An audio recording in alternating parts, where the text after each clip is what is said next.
Welcome back, listeners, to a brand new episode of The New Standard. And you're checking out the program on Sunday, December 15th, after a disappointing loss by the Pittsburgh Steelers, who were defeated in an interstate rivalry game against the Philadelphia Eagles, 27-13.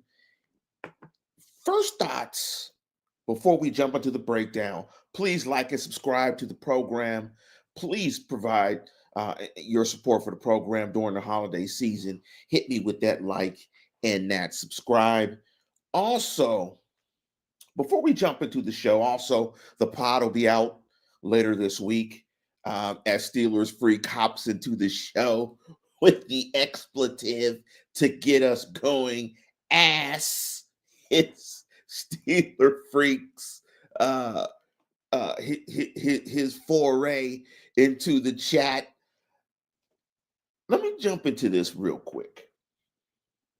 And I have a question to ask. And if Coach Hatch listens to the show this week, I want to get his thoughts on this from a coaching perspective. Slow starts. The Steelers started this game slowly on both sides of the ball. Struggled on defense, struggled on offense, really didn't get into a rhythm and a footing into the game until probably into the second quarter.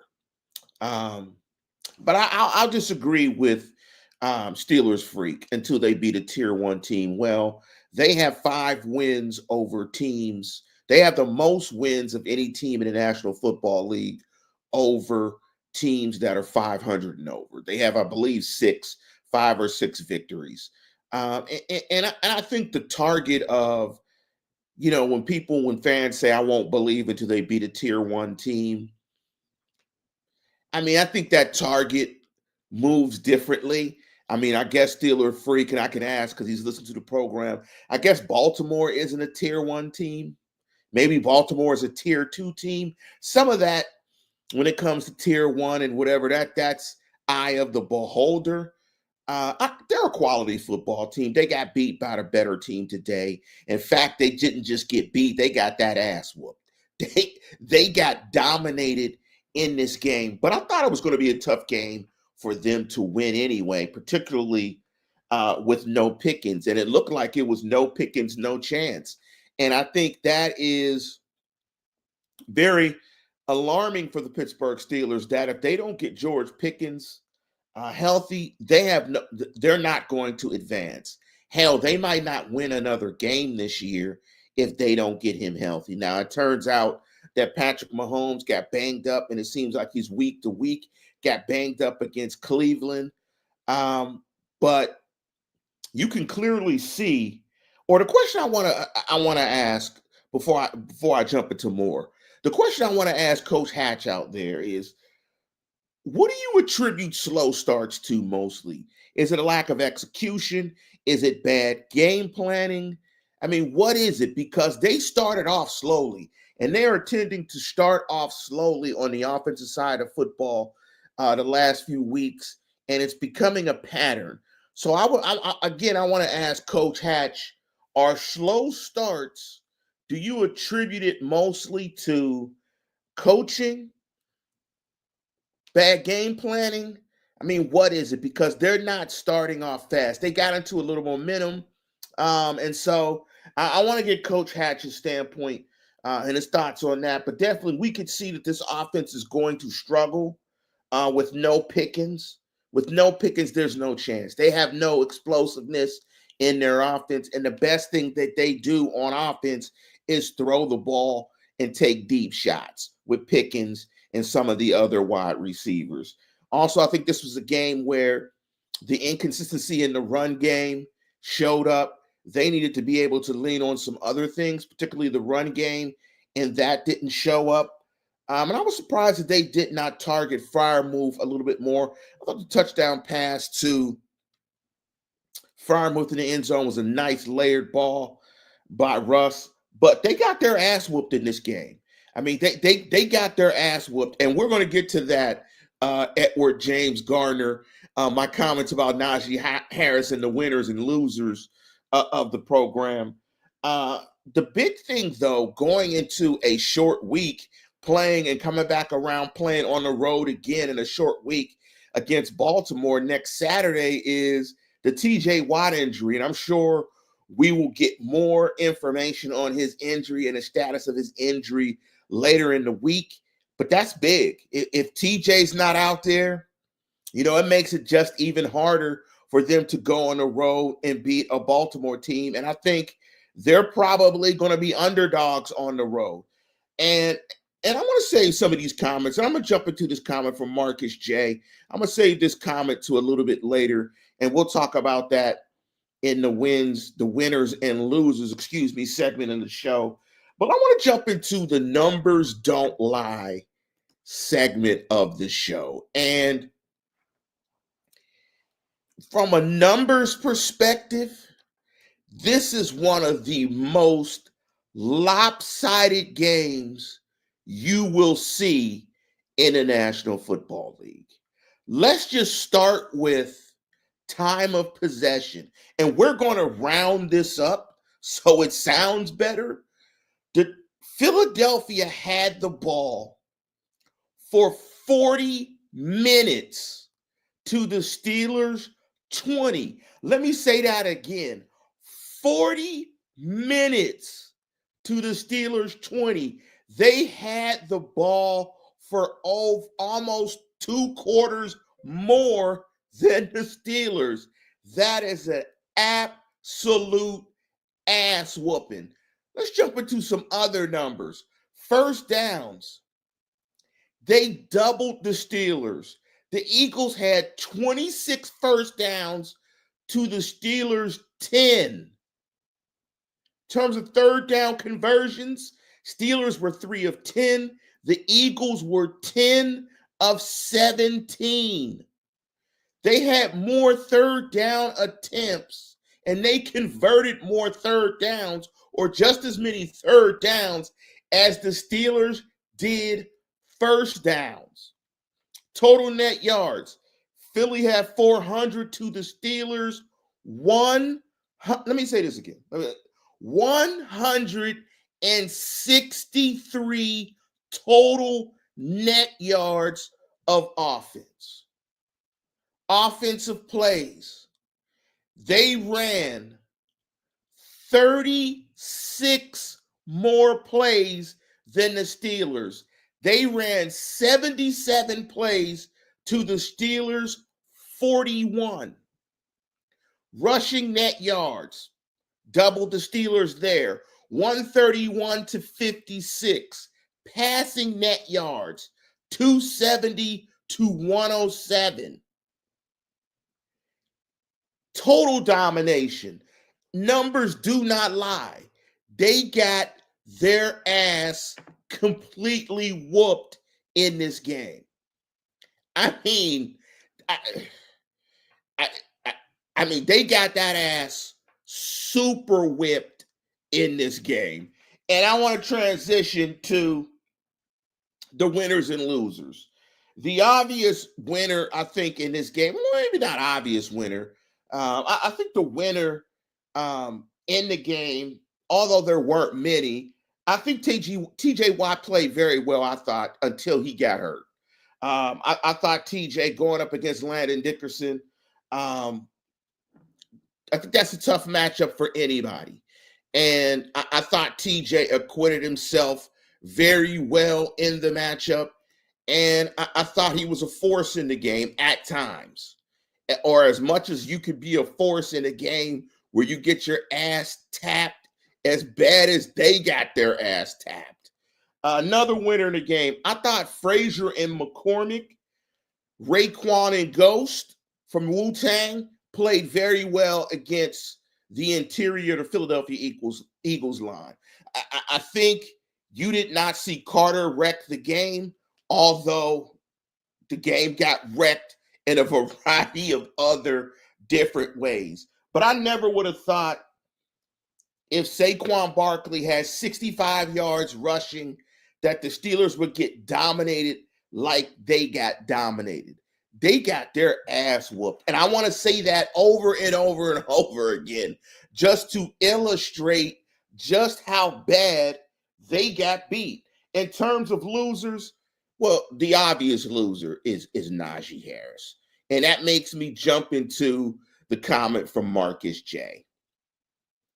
I have no idea why they run the toss. And if they're going to run the toss, I have no idea why they run the toss to Najee Harris.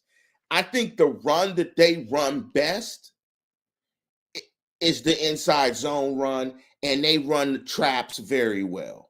They do not run it well on the toss to Najee Harris. It's a bad call. If you're gonna call that to Jaylen Warren. But the call has nothing to do with the execution.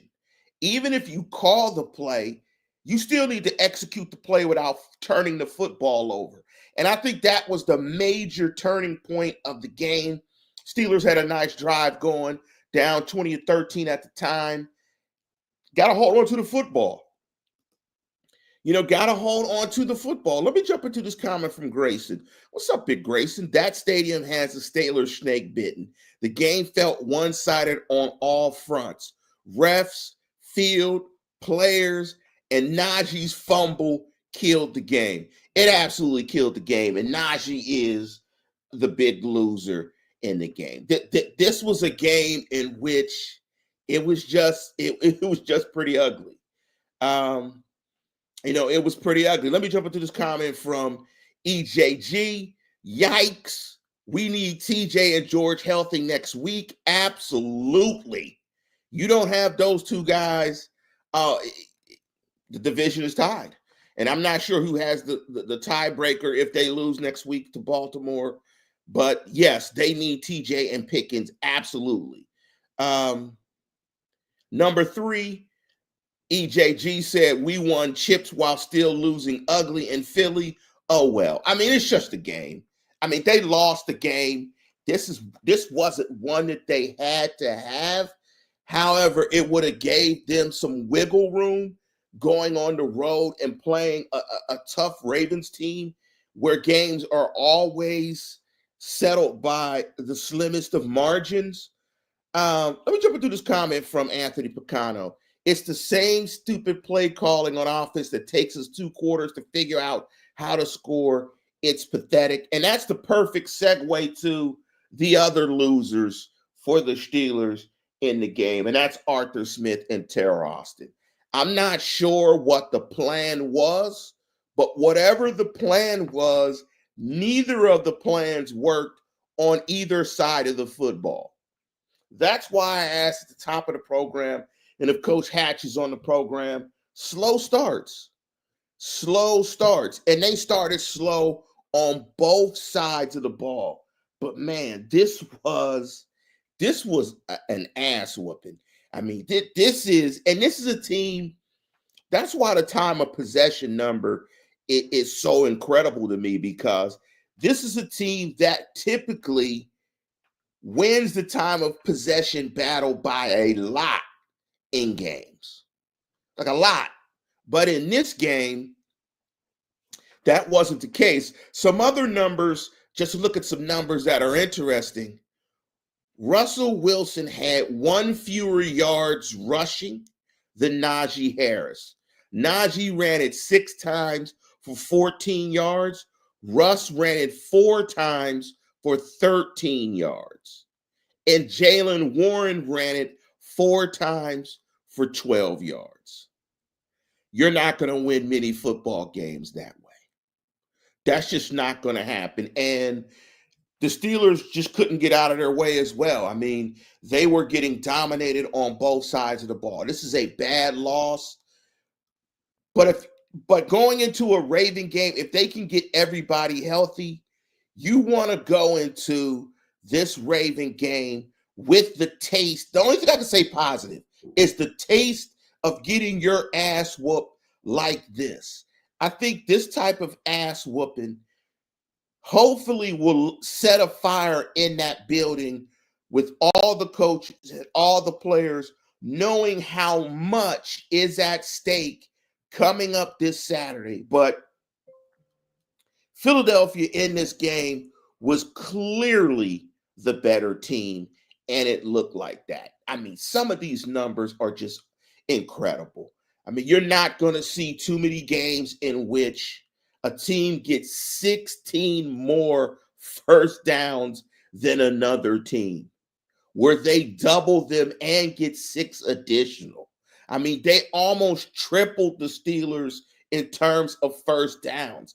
I mean, you don't see games like that. You don't see games where another team has the ball for 35 more plays. You don't see that. And the difference in terms of the plays, the play number of 35, that's almost the same amount of plays that the Steelers ran in the game. I mean, they got absolutely manhandled. Another number that jumps out, and the way Jalen Hurts was playing this year, you would have thought that, and I thought with this Steelers secondary, which I think is the strength of this defense, and also in this game, the tackling was not as good as the tackling usually is for this defense. I thought it was a bad tackling game as well. More missed tackles and broken tackles that you typically see. But another number that just totally jumps out is, the numbers that Brown and Smith put up. They were targeted 23 times. They had 19 receptions for a combined 220 yards. 220 combined. I mean, I would have not thought that. And it looks like the Elliott injury was huge. Elliott allows Minkah Fitzpatrick to play that post safety, really put a lid on top of big plays. But man, when you've got 2 receivers get 19 catches for 220,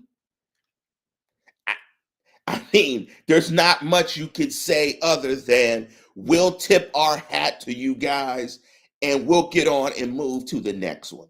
This is a game in which, and I've never been a proponent of burn the film. Yes, Laura Top Life, big up to you. Please toss the like, hit that like button. And again, you're checking out the program, the new standard, Slim Pickens, and yikes. I mean, yikes. And let me jump into some of these comments. Mike T, make sure to touch on the secondary. Yeah, this was not their best game. Not their best game by any means.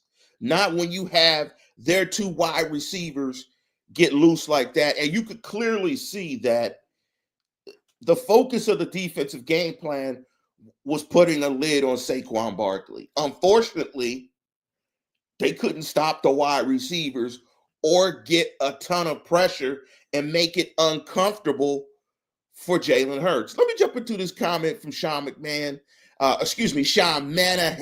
Sorry about that, Big Sean. And thank you for the $5 contribution. And so that is the best news.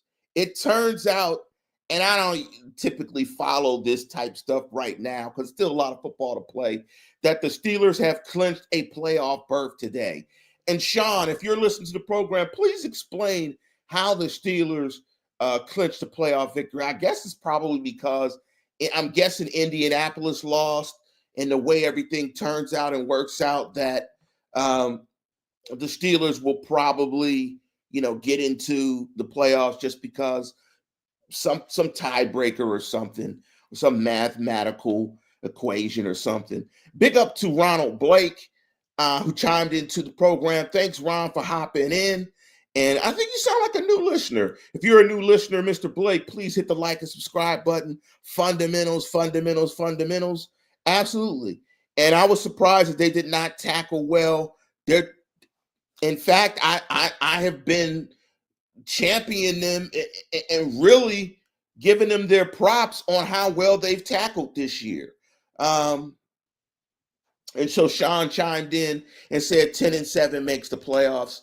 So, I mean, 10-7 would mean they lose every game remaining. I don't know if I say this, if you guys believe me. The game was lopsided.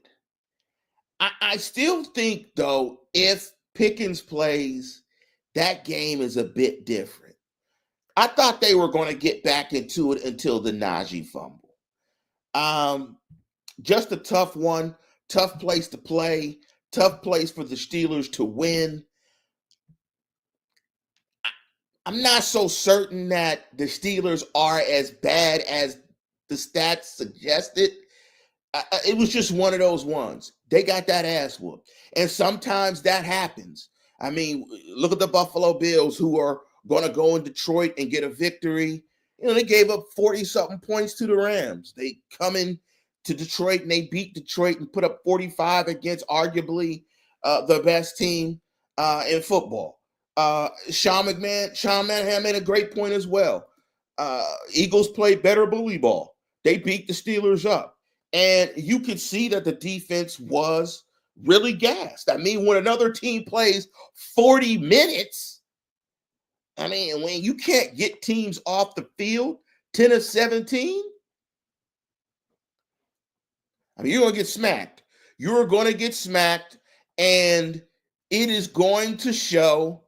And not surprised at all that, in a game where team is converting those many third downs against you, that at some point in time, defense is going to grind to a halt.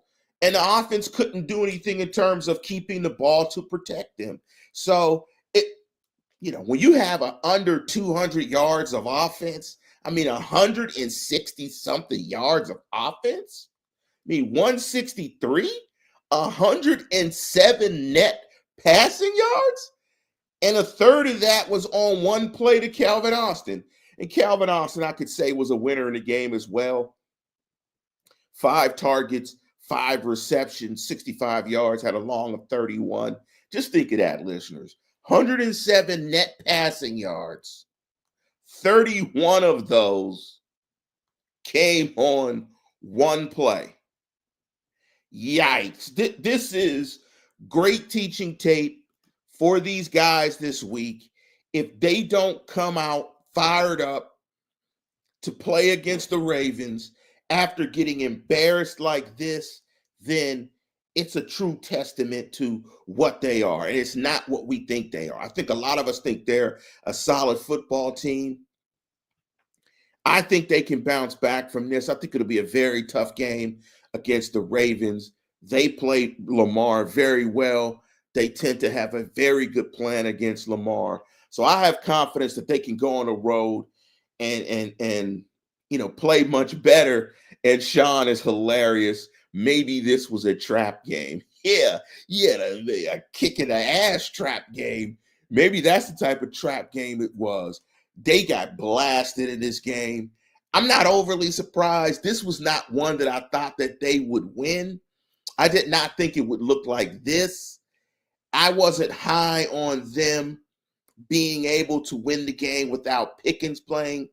But I think we can see on offense, their overwhelming need is they need another playmaker on offense. And hopefully in the offseason, they go out and get somebody like a T. Higgins.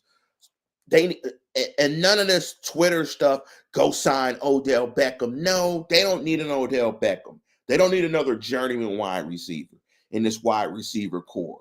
And so, hopefully Arthur Smith and Terrell Austin have bounce back games. I'm just concerned at how slow the offense, these slow starts. Hopefully Tomlin challenges the staff to fix that. They've got to start out hot and cooking against Baltimore. They can't let it marinate all the way to the second half. Let me jump into this last comment before we conclude the show. Ron Blake chimed in and said, one thing, the way the Steelers execute their zone defense is downright disturbing. 2nd and 20 and 3rd and 20 is nothing for other teams to make against this zone defense. I'm not sure if that's true, but those were bad conversions. Those were absolutely bad conversions. Najee or draft a running back, you draft a back. I think they've decided in terms of what they're going to do with Najee by not giving him the option. I think Najee's time as a Steeler has probably passed. But with that, we're going to conclude the program. And as always, tune in, tell a friend, and subscribe. Go Steelers.